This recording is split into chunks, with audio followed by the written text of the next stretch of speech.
Virginia, the law says that all reasonable efforts are allowed at getting at the minerals, but what's reasonable is up to judgment. Right. So, but this being a very gas-friendly state, the judgment has been let them get at their minerals.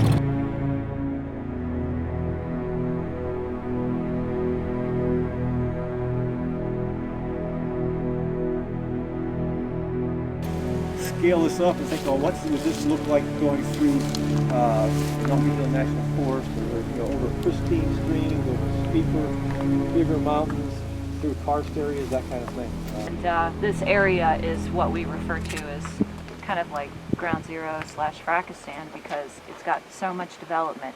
There are 3 pipelines in Lewis County. Well, 1 in the ground and 2 proposed, but approved federally, the ACP and MVP, and then the Stonewall here. And they will be crossing each other, and there's certain landowners that are surrounded. A couple of them, Tom is being one. So interestingly, the Stonewall line has been in operation for just 2 years. They were in here this past summer digging up portions of it and fixing leaks.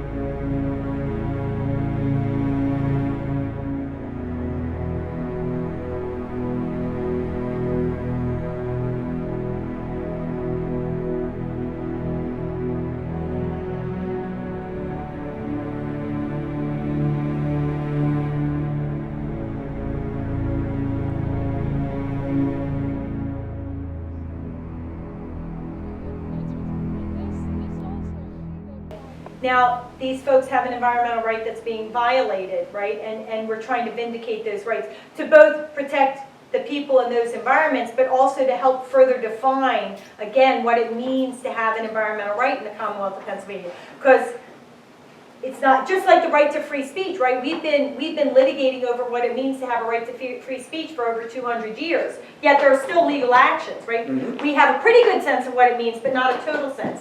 Well, the right to a healthy environment in Pennsylvania is in its infancy. It's only been a couple of years. So we keep, we have to find and take on battles like that to help us advance that cause.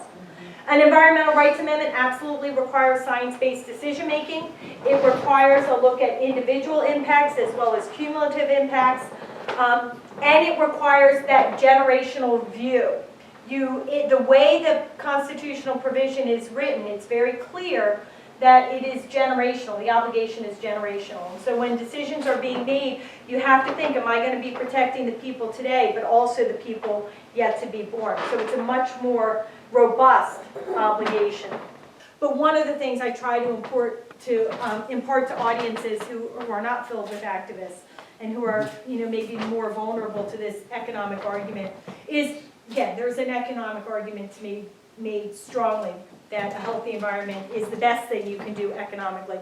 But also fundamentally, of course, when you make decisions, somebody might lose a job if you shut down a coal power plant or a frack gas power plant, right? Big picture, they can get another job. But it is never okay, it's never okay to protect that coal job or that fracking job or that toxic waste dump job if it means that some child or some family literally has to lose their lives. And that is what is happening in these communities. And so I like to always just bring that home to people, that it's really, it's not always about the dollars and cents, right? It's about the health of people's lives. So that's really what the book is about. The book is about trying to inspire every state to pass a green amendment. And I believe that the process of getting communities to have this conversation and to go forth and seek and secure passage of an environmental rights amendment has value and has power, and it changes the way we think about our environmental rights. It will change the way elections happen, because now everybody who's running for government office is going to be asked the question, how do you feel about the right to a healthy environment? So people will start to think about that in the election process. I think as we get state after state after state having these conversations about the power and importance of green amendments, we start to create a synergy. We start to raise the profile in the press and in people's consciousness. And so, You know, having New York and New Jersey having this conversation is going to help the state of Delaware, and then the next state and the next state go forth and pass the Green Amendment. And as we get multiple states having this conversation and we start a national conversation about the Green Amendment movement, people will very naturally and rightly recognize we need to have a Green Amendment in our federal Constitution. And if we had a Green Amendment in our federal Constitution, we would have a way to hold Donald Trump accountable for all the devastation he is inflicting upon us. So that's what the message is of the day.